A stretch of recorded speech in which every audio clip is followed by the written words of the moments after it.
내 씨가 그 대적의 문을 얻으리라, 이런 제목으로 하나님의 말씀을 전하겠습니다.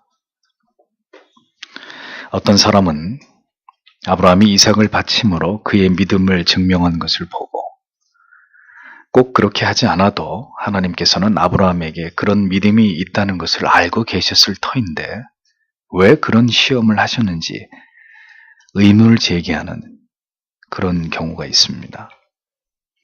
그럴 수 있습니다. 믿음이 있고 없고의 여부와 믿음이 크고 작음의 정도는 하나님께서 분명히 아시리라고 생각이 됩니다. 그런데 문제는 그 믿음이라고 하는 것이 우리의 삶의 모든 문제와 상황 속에서 반드시 드러나고 증명되기를 하나님께서는 우리에게 원하신다는 점을 우리는 간과해서는 안 될 것입니다. 믿음이 있다는 것을 마음속으로만 생각할 뿐 삶 속에서 증명되고 나타나지 않는다면 이는 야고보 사도가 말한 바 행함이 없는 죽은 믿음이 될 뿐입니다. 아브라함의 믿음의 분량을 하나님께서는 알고 계셨겠지만 하나님께서는 그 아브라함의 믿음이 그의 결단과 행함으로 증명되어서 드러나기를 원하셨습니다. 하나님께서 그를 시험하신 이유가 바로 여기에 있는 것이죠. 우리에게 믿음이 있다면 내게 믿음이 있다는 거창한 말로 혹은 교리와 신학에 대한 깊은 지식으로 그 믿음이 증명되는 것이 아니라 그 믿음으로 무엇인가를 결단하고 행동할 수 있어야 믿음이라고 말할 수 있는 것이라는 것을 기억해야 합니다. 그 믿음이 하나님의 뜻에 대한 확신과 능력으로 나타날 때 그것이 진정한 믿음이 될 수 있고, 히브리서 11장은 바로 그 위대한 믿음의 증거들을 그렇게 나열하고 있는 것을 우리에게 보여주고 있지 않습니까? 믿음이 삶의 치열함과 결연한 의지와 결단으로 전혀 연결되지 못한 채로 오래 믿은 신앙에서 진지한 열정과 헌신과 충성과 신실함이 전혀 나타나지 않는다면 그럼 이것은 뭘 방증하는 것일까요? 믿음이 현저히 부족하거나 아니면 그 믿음이 연약하거나 아니면 믿음이 없거나 그도 아니면 그 사람이 가진 믿음은 참된 믿음이 아니라는 의미가 되는 것입니다. 신앙은 머리에만 머물러 있는 것이 아닙니다.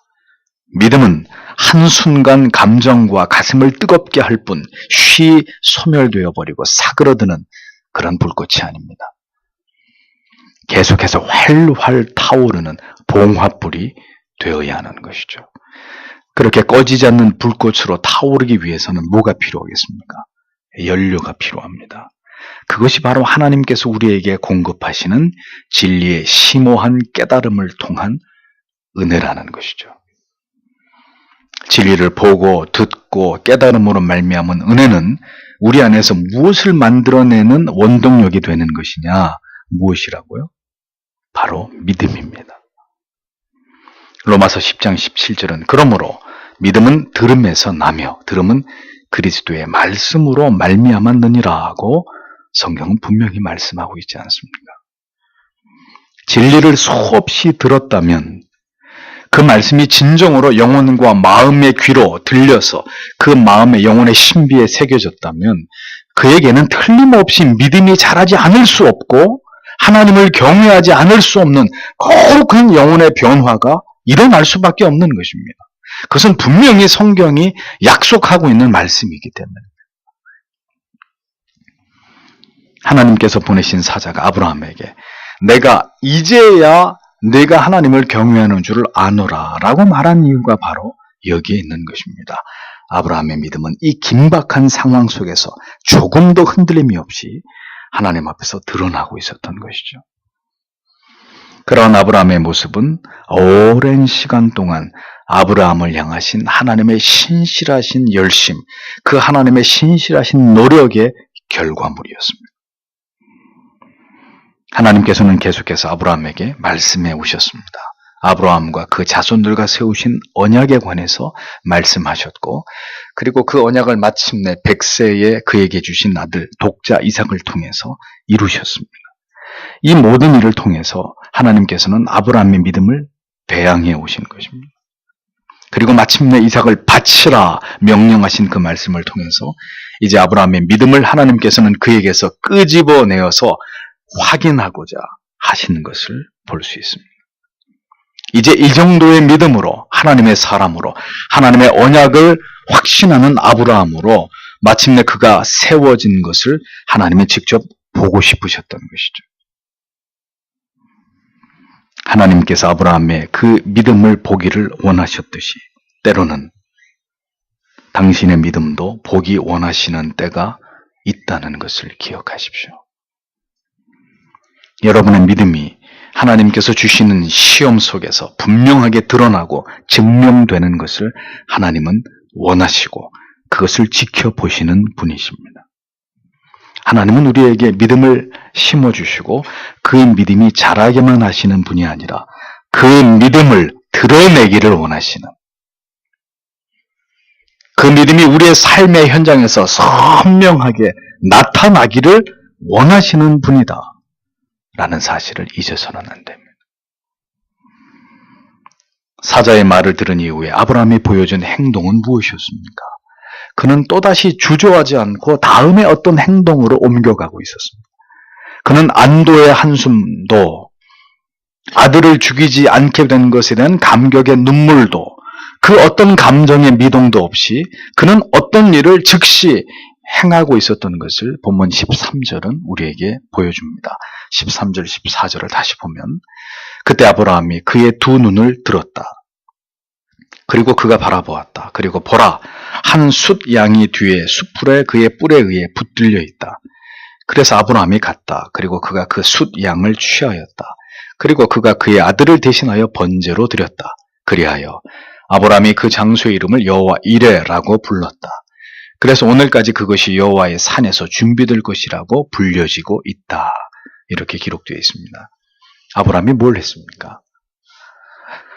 하나님이 그 아들을 잡으려고 하는 그 손을 멈추시고 그의 믿음을 인정하시고 나자 아브라함은 이 감격스러운 순간에서 그의 본능은 하나님을 예배하고자 하는 마음으로 향하고 있었고, 그는 마침내 하나님께서 이삭을 대신해서 예비하신 인근 수풀에 걸려있는 숫 양을 보게 됐습니다. 아브라함은 그 숫 양을 취해서 아들을 대신해서 하나님께 번제를 드렸다고 했습니다. 보십시오. 이삭을 바치라고 하신 것은 하나님의 명령이었으나 수풀에 걸린 숫 양을 이삭을 대신해서 하나님께 드린 것은 아브라함의 자발적인 마음에서였습니다.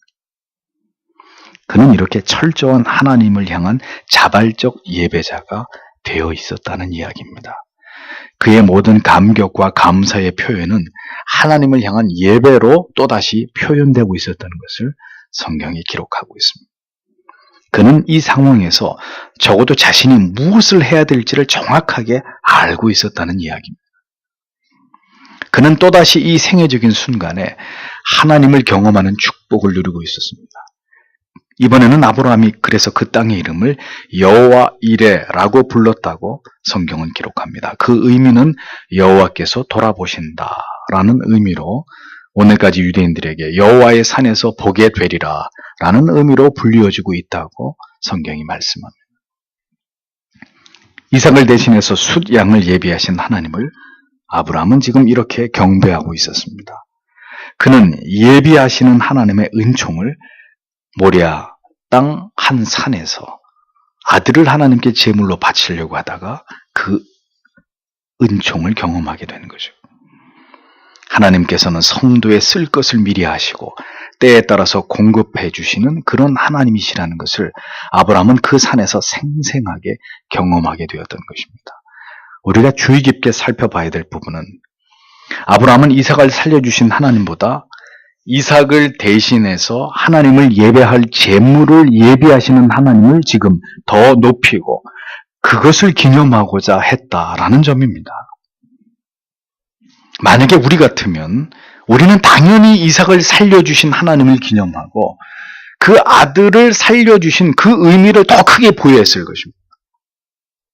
그런 아브라함은 아들을 살려주신 하나님이 아니라 아들을 대신해서 숫 양을 예비하신 하나님을 지금 경배하고 있었습니다. 이것은 아브라함이 이삭을 살리든 죽이든 그 문제보다도 하나님께서 이번에도 어떻게 하나님 자신이 하신 말씀을 지키시고 어떻게 하나님을 경배하게 하실지에 대해서 그가 더 마음을 두고 있었음을 보여주는 대목. 아들이 죽게 되지 않은 것보다 아브라함에게 지금 더 큰 의미는 모든 것을 하나님께서 준비하시고 예비하신다는 사실이 그에게 지금 더 큰 은혜와 감동으로 와닿고 있었다는 이야기입니다. 이미 아브라함의 믿음의 차원이 여기에까지 이른 것을 성경은 말씀하고 있는 것이죠. 아들을 살려주심을 감사하는 것은 너무나 당연한 것입니다.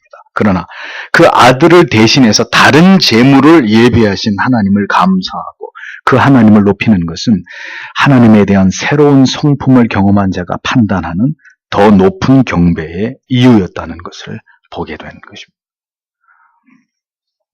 아들을 살려주신 하나님보다 아브라함에게는 하나님이 어떤 분이신지를 깨닫게 되고 체험하게 되었던 것이 그에게는 더 큰 의미가 되었던 것이죠. 어떤 일이 우리에게 발생했을 때, 혹 어떤 기도의 제목이 이루어졌을 때, 그 사실보다, 그 결과보다 더 중요한 것은, 그리고 우리가 더 힘써서 관찰해야 되는 것은 그 일이 이루어지는 과정 속에서 하나님은 자신을 어떻게 우리에게 계시하고 경험하게 하셨느냐 하는 바로 그 점입니다. 간절히 자식을 낳기를 원했고 그래서 자식을 낳은 것으로 감사하는 것보다 그것은 낮은 차원의 감사가 되는 것이고 그 자식을 낳게 되기까지 하나님께서 어떻게 내 마음 가운데 역사하셨고 무엇을 깨닫게 하셨는지를 생각하면서 그것을 찬양하고 경배하고 감사하는 것이 더 의미 있는 올바른 감사가 된다는 것을 우리는 기억해야 된다는 겁니다. 이삭을 대신하여 죽은 숫 양을 비롯해서 구약의 제사 제도가 세워진 이래로 인간의 죄를 위해서 희생당한 모든 흠없는 동물들은 모두 의심할 바 없이 죄 없으신 하나님의 어린 양, 예수 그리스도의 영원한 제사, 십자가에서 이루신 그리스도의 대속적인 죽음을 예표하고 있는 것임을 우리는 기억할 필요가 있습니다. 예비하시는 하나님, 우리의 아버지는 우리를 위해서 그렇게 갈보리 피 언덕 높이 달리실 하나님의 독생 성자 예수 그리스도를 모든 죄를 위한 대속의 제물로 친히 예비하신 분이십니다. 누구를 위해서 마음을 다하여 가장 아끼는 것을 예비하는 것, 그게 바로 사랑의 속성 아닙니까? 사랑하기에 아버지는 자신을 위해서 쓸 것을 아끼고 또 아껴서 아들에게 그 재산을 조금이라도 더 남겨놓습니다. 사랑하기에 어머니는 자기가 사용하고 싶었던 이쁜 그릇들을 잘 보관해서 예비해 두었다가 정성스럽게 포장을 해서 시집을 가는 딸에게 전해주는 것입니다. 그게 뭐라고요? 사랑입니다. 무엇인가 더 예비해주고 준비해주고 싶은 마음, 그 마음이 바로 아무 대책 없이 전적으로 타락하고 무능한 죄인들을 향한 하나님 아버지의 마음이셨던 것입니다. 깨어지고 더럽혀지고 무너진 상태를, 그 심각한 결핍과 결손의 상태를 차마 보지 못하시는 아버지의 마음. 그래서 모든 결핍을 채워주고 사랑하는 자녀들을 위해서 언제나 필요적절히 모든 것을 예비하시는 마음, 바로 그것이 죄인들을 위한 형언할 길이 없는 하나님의 사랑이고 그분의 속성이고 그분의 성품이시라는 것입니다. 그 마음이 아들을 통해서 구원의 길을 여신 것이고 죄인들에게 영원히 살 길을 마련하신 것입니다. 우리를 위해서 아들을 예비하신 하나님, 그리고 지금도 우리를 위해서 하늘의 처소를 예비하고 계시는 성자 예수 그리스도, 우리의 모든 삶 가운데 함께 하시면서 우리를 약속하신 미래로 이끌어가고 계시는 성령 하나님, 사랑이 무엇인지 우리는 이 삼위의 하나님을 통해서 그것을 깊이 경험하고 깨닫게 되는 것입니다. 하나님께서 그렇게 우리를 위해서 예비하시지 않으신다면 누가 우리를 위하겠습니까?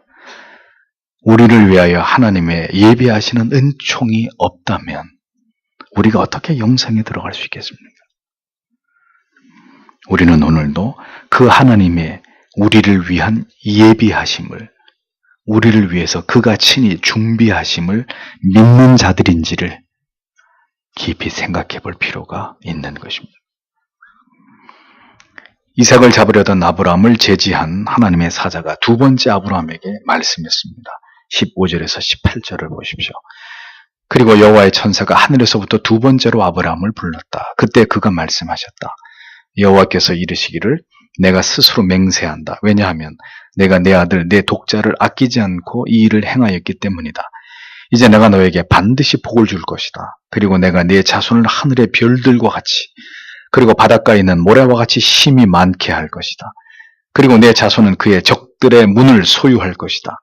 그리고 내 자손으로 인하여 그 땅의 모든 민족들이 복을 얻을 것이다. 왜냐하면 내가 나의 말을 준행하였기 때문이다. 라고 기록하고 있습니다. 사자를 통해서 아브라함에게 주시는 이 언약은 하나님께서 아브라함에게 주시는 마지막 약속이고 지금까지의 언약 가운데 가장 강조하면서 하신 말씀의 내용입니다. 하나님께서는 먼저 아브라함이 하나님의 명령을 따라서 지체하지 않고 그 독자 이삭을 하나님께 바친 일을 말씀하셨습니다. 그 일로 인해서 하나님께서 스스로 맹세까지 하시면서 내가 너에게 반드시 복을 줄 것이라고 다시 언약을 말씀하십니다. 또한 자손을 하늘의 별과 같이 바닷가의 모래처럼 힘이 많게 하실 것이라는, 지금까지 계속 말씀해 오신 그 후손에 대한 복을 다시 재확인시켜 주시는 이런 말씀을 이어서 하고 계시는 것을 볼 수 있습니다. 하나님께서 스스로 맹세까지 하시면서 말씀하시는 이 대목은 하나님의 언약을 확신함으로 독자를 바치려 한 아브라함의 믿음을 하나님께서 얼마나 귀하고 크게 보시는지를 알 수 있는 부분입니다. 이 약속은 하나님이 친히 맹세하신 결코 변개치 않는 영원한 약속이라는 것을 알 수 있습니다. 언약을 믿고 하나님의 명령에 순종하는 믿음은 이렇게 하나님께서 귀하게 여기시는 가치가 된다고 성경은 우리에게 가르쳐주고 있는 것이죠. 성도 여러분, 우리가 다른 것으로 하나님을 기쁘시게 하려고 하지 말고 바른 믿음으로, 온전한 믿음으로 참된 신자가 되어서 하나님을 경외하는 일에 더욱 최선을 다하셔야 됩니다. 하나님께서는 오늘도 우리 안에서 하나님을 향한 진실된 믿음을 보기 원하시지, 그 믿음을 대신할 어떤 뇌물을 우리에게 바라시는 것이 절대로 아닙니다. 하나님께서는 줄곧 아브라함에게 그의 후손에 대한 언약을 말씀해 오셨습니다. 그 언약에 새롭게 추가된 언약이 이제 이 말씀 속에 나타나고 있는데, 그것은 내 씨가 그 대적의 문을 얻으리라 라는 이 말씀입니다. 대적의 문을 연다는 의미는 성문은 성내의 주민들과 성읍의 안전을 지켜주는 방어물로, 이 성문을 열어 제친다라는 말은 그 성읍을 점령한다는 뜻이죠. 여기서 말하는 내 씨라는 것은 아브라함의 후손을 말하는 게 아니라 누구죠? 예수 그리스도를 의미합니다. 그러므로 이 말씀은 성경 전체의 구속사의 흐름 속에서 매우 중요한 예언이고 언약의 위치를 차지하고 있는 말씀으로, 창세기 3장 15절에 내가 너로 여자와 원수가 되게 하고 너의 후손도 여자의 후손과 원수가 되게 하리니 여자의 후손은 내 머리를 상하게 할 것이요 너는 그의 발꿈치를 상하게 할 것이니라. 이 말씀과 연결되어서 아브라함의 후손에서 메시아가 탄생하심으로 결국은 사단의 모든 괴계는 무너지고 복음 앞에 이 세상은 굴복당하게 될 것이라는 것을 예언하는 말씀인 것을 알 수 있습니다. 다시 18절에서 내 씨는 역시 예수 그리스도를 뜻하는데 그리스도로 말미암아 온 세계에 기쁨의 소식이 선포되고 이로써 하나님의 택하신 백성들이 모두 구원에 이르게 되는 복을 얻게 됨을 하나님께서는 아브라함에게 말씀하신 것을 볼 수 있습니다. 아브라함의 후대에서 메시아가 태어나게 되는 이 위대한 복은 모두 아브라함이 하나님의 언약의 말씀을 믿고 준행하였기 때문이다라고 성경은 분명히 말씀하고 있습니다. 아브라함이 어떤 인물이었습니까? 의심과 두려움과 우유부단함으로 가득했던 매우 유약하고 평범한 그런 사람이었습니다. 그런 그에게 어느 날 하나님께서 찾아오셨고 그와 언약을 맺으셨습니다. 하나님께서는 거듭 그에게 하나님의 계획을 말씀하셨고 너를 통해서 그렇게 되도록 하겠다고 아브라함에게 거듭 선포하셨습니다.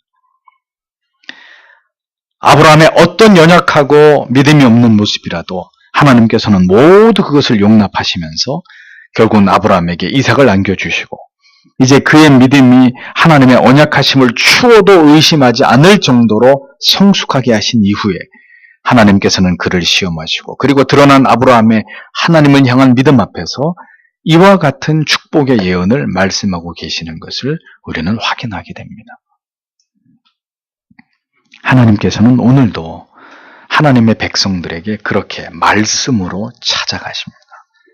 그리고 그 위대한 구속의 언약을 우리에게 선포하십니다. 그리고 계속해서 우리에게 믿음이 생겨나도록 그 믿음이 더 견고해지도록 끊임없이 우리를 설득하시고 우리를 이끌어 가십니다. 그 믿음을 불어넣는 일들을 우리의 평생의 삶을 통해서 우리 안에서 실행해 나아가십니다. 그래서 마침내 아브라함을 그렇게 믿음의 조상으로 세우셨듯이 오늘도 우리 안에서 그 일들을 이루어 가시는 신실한 아버지가 바로 우리의 하나님이시라는 거죠. 예수 그리스도께서 이 땅에 오셔서 복음을 전파하시고 구원의 문을 여시는 일을 위해서 성경은 이처럼 아브라함의 순종이 있었고 그 순종을 만들어내시는 하나님의 열심이 있었다는 사실을 밝히고 있습니다. 이것이 바로 아브라함을 믿음의 조상이라고 부르는 이유라는 것을 알 수 있는 것이죠. 믿음이 순종으로 나타날 때 하나님께서는 그 믿음을 통해서 오늘도 놀라운 일들을 이루어 가신다는 것.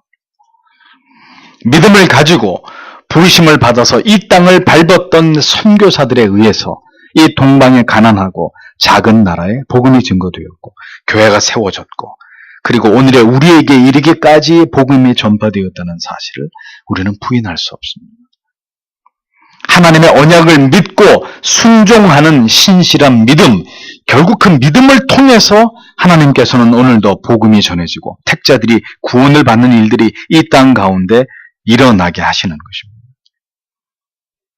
믿음을 가진 한 사람 때문에 그 가족이 구원을 받는 것이고 믿음을 가진 그 한 사람 때문에 그가 다니는 직장과 그가 다니는 캠퍼스와 그가 있는 어느 곳에서든 복음의 능력과 영광을 드러내면서 하나님의 역사가 나타나게 되는 도구와 통로로 쓰여지게 되는 것입니다. 언약을 믿는 그 믿음, 그 역동적인 믿음을 통해서 구속사의 위대한 역사의 수레바퀴를 하나님께서는 오늘도 굴려가고 계시는 것이다 라는 겁니다. 언약을 붙들 때 우리의 삶은 오늘도 순종의 놀라운 역사를 만들어갈 수 있습니다. 그리고 그 불가능해 보이는 것을 순종하는 성도의 삶을 통해서 복음은 계속해서 이 세상에 증거되고 드러나고 전파되는 것입니다. 약속의 말씀을 의지해서 믿음으로 순종하는 그리스도인의 삶을 살아가는 것, 하나님께서는 바로 그러한 삶을 위해서 우리를 이 세상에서 불러내신 것입니다. 우리를 하나님의 자녀로 삼으신 것입니다. 언약을 믿는 그 믿음이 아니면 도무지 결단할 수 없고 실행할 수 없는 일들을 행하게 하기 위해서 하나님께서는 오늘도 우리에 대해서 기대하고 계시는 아버지시라는 것을 우리는 기억해야 되는 것이죠. 여러분은 하나님의 언약을 믿으면서 오늘도 여러분의 삶 속에서 주를 위한 순종의 믿음을 드러내는 그리스도인인지를 스스로에게 질문해 보십시오. 여러분은 오늘도 크고 작은 하나님의 뜻 앞에서 즐겨 복종하고 있는 그리스도인인지를 확인해 보십시오. 여러분의 믿음은 하나님의 약속을 신뢰함을 바탕으로 어떠한 상황 속에서도 하나님의 뜻에 순종하는 결연한 순종의 모습으로 오늘도 표출되고 있는지를 돌아보십시오. 우리는 언약에 붙들린 순종의 삶을 통해서 언제나 하나님을 기쁘시게 해드리는 하나님의 사람들이 되어야 합니다. 그런데 문제는 이렇게 언약에 붙들린 순종의 삶은 언제나 뒤로 하면서 왜 하나님의 도우심은 항상 언제나 우리에게 즉각적이어야 하고 우리가 바라는 대로 이루어져야 된다고 여러분들은 고집하십니까? 언약을 붙드는 견고한 믿음은 아직 우리 안에 세워져 있지도 않으면서 다른 무엇을, 어떤 가치를 지금도 하나님께 구하고 간구하고 있는 것입니까? 모두가 무엇이 진정한 믿음이고 하나님께서 우리에게 무엇을 원하시는지를 알지 못하는 무지에서 비롯된 맹목적인 그런 신앙들이란 말이죠. 하나님을 신앙한다는 것은 무엇입니까? 약속하신 모든 말씀을 믿고 우리에게 보장된 그 영원한 삶을 소망하면서 믿음으로 영원한 가치를 가장 최상에 두고 그 하나님의 뜻에 순종하는 삶입니다. 언약의 말씀을 붙들고 순종함에 대한 하나님의 축복이 아브라함에게 주어졌다면, 그리고 그를 통해서 메시아에 대한 예언이 성취되도록 하나님이 섭리하셨다면, 아브라함처럼 그 언약을 신뢰하면서 믿음의 좁은 길을 가는 자들에게 하나님께서는 오늘도 동일하게 우리와 함께 하시고 우리를 통해서 하나님의 놀라운 섭리와 뜻을 이루어 가실 것이라는 그 진리를 믿는 것이 바로 신앙이라는 것입니다.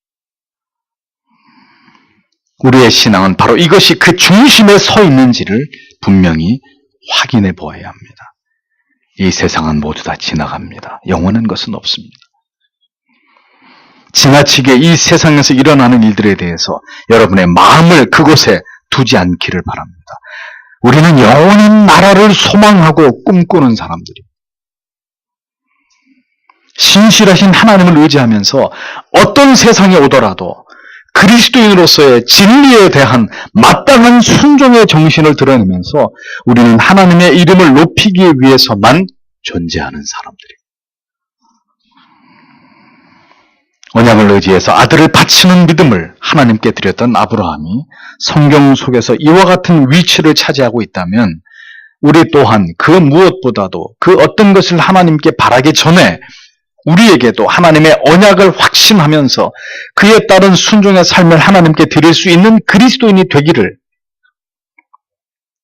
우리는 최선을 다해야 된다는 것입니다.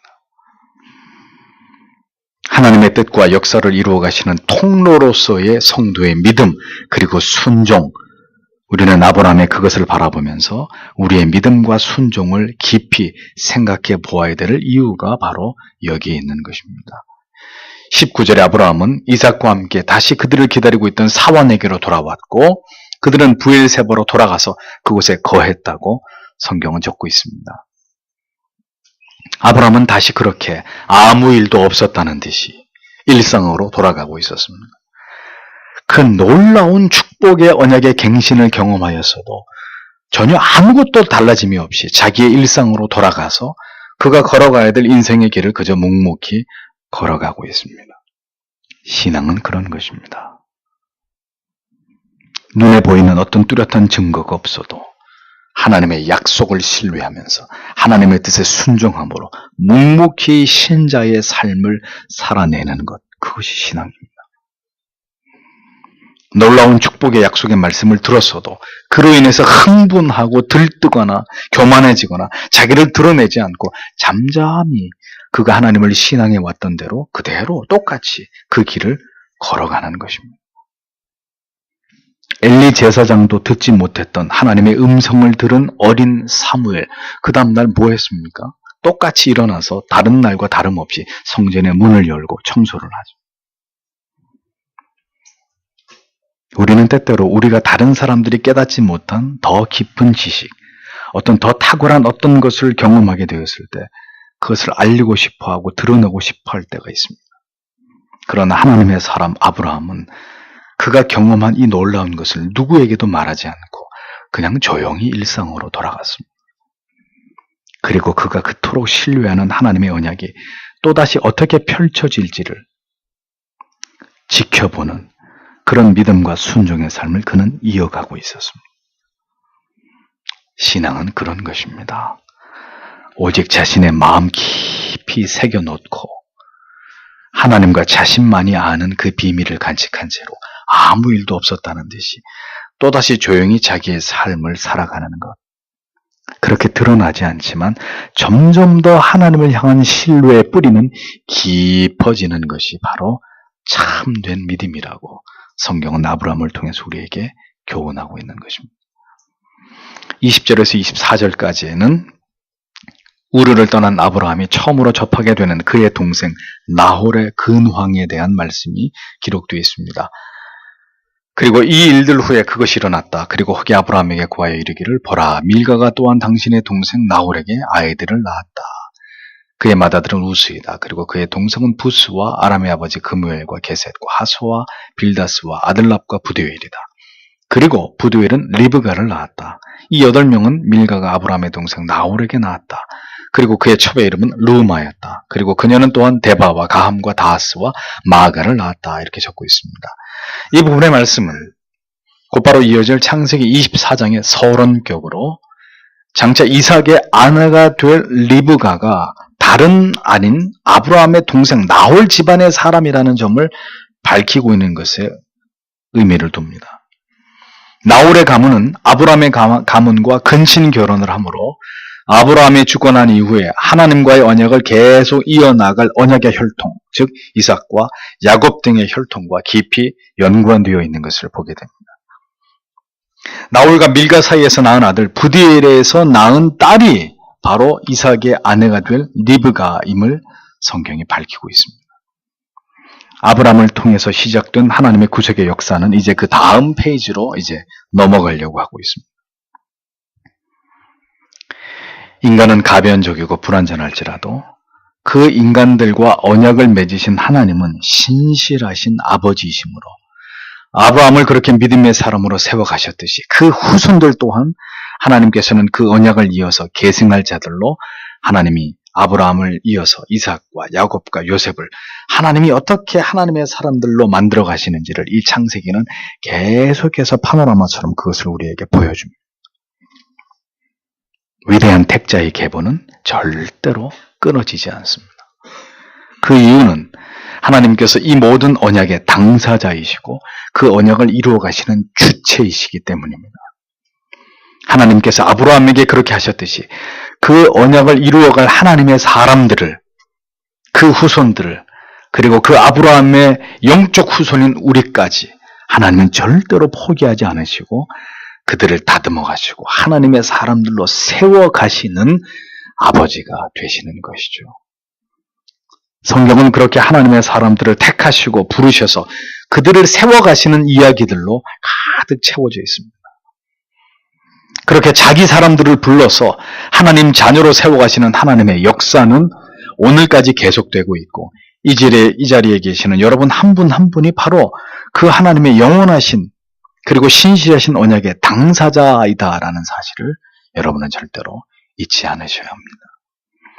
아브라함에게 주신 언약은 마침내 예수 그리스도의 성육신을 통해서 성취되었고 그리스도의 복음을 통해서 새 언약으로 갱신이 되어서 택자 구원의 위대한 역사를 오늘까지 계속 이어가고 있는 것을 보게 됩니다. 모든 것이 죄인들을 불쌍히 여기시고 긍휼히 여기시는 하나님의 사랑과 은혜라는 것이죠. 우리에게 무엇이 필요한지조차 우리 자신도 알지 못하지만 하나님께서는 오늘도 죄인들의 모든 결핍들을 속속들이 들여다보시면서 그 모든 것들을 그들의 삶 속에서 하나하나씩 채워가시는 분이십니다. 우리에게 믿음을 심어주시기도 하시고 또 그 믿음을 드러내 보이라고 요구하시기도 하십니다. 계속해서 우리로 하여금 그 언약을 상기시키고 그것을 신뢰하도록 격려하시고 믿음의 자손과 그 계보 속에서 신실하게 그 언약을 갱신해 나아가시는 분이 바로 우리의 아버지시라는 겁니다. 하나님께서는 우리를 택하여 놓으시고 그냥 우리를 내버려 두시는 분이 절대로 아니시고 끊임없이 우리의 삶 가운데서 개입하시고 간섭하시고 우리를 의의 길로 이끌어 가시는 그런 아버지십니다. 신자는 그 하나님의 섭리를 따라서 올바른 믿음의 길로 행할 때 가장 큰 마음의 평안과 영혼의 희열과 하나님이 주시는 자유를 맛볼 수 있는 것입니다. 절대적인 영혼의 평강을 이 땅 가운데서 누릴 수 있는 하나님의 사람들이 될 수 있는 것입니다. 어려운 시대이지만 하나님의 말씀을 붙들고 순종함으로 그 믿음을 보이는 삶을 살아갈 때 언제나 넉넉한 하나님의 도우심과 우리의 삶의 역사하심을 신자는 경험할 수 있다는 사실을 기억해야 합니다. 아브라함의 씨로 이 땅에 태어나시는 하나님의 아들 위대한 메시아를 통해서 대적의 문을 취하시고 궁극의 승리를 우리에게 주기를 원하셨던 그 하나님의 마음이 오늘도 하나님의 말씀을 들으며 그 언약의 영원성을 바라보고 오늘도 하나님께 붙들려서 믿음의 삶을 살아가기를 원하는 모든 성도님들에게 오늘도 부어지기를 소망합니다. 하나님의 은혜가 없이는 결코 살아갈 수 없는 우리의 모든 일상 속에서 하나님의 도우심이 오늘도 그 은혜에 목말라 하는 모든 영혼들에게 풍성하게 임하기를 갈망하면서 오늘도 다 함께 기도함으로 성찬 예식으로 나아가기를 원합니다. 주신 말씀을 생각하면서 다 함께 기도하겠습니다.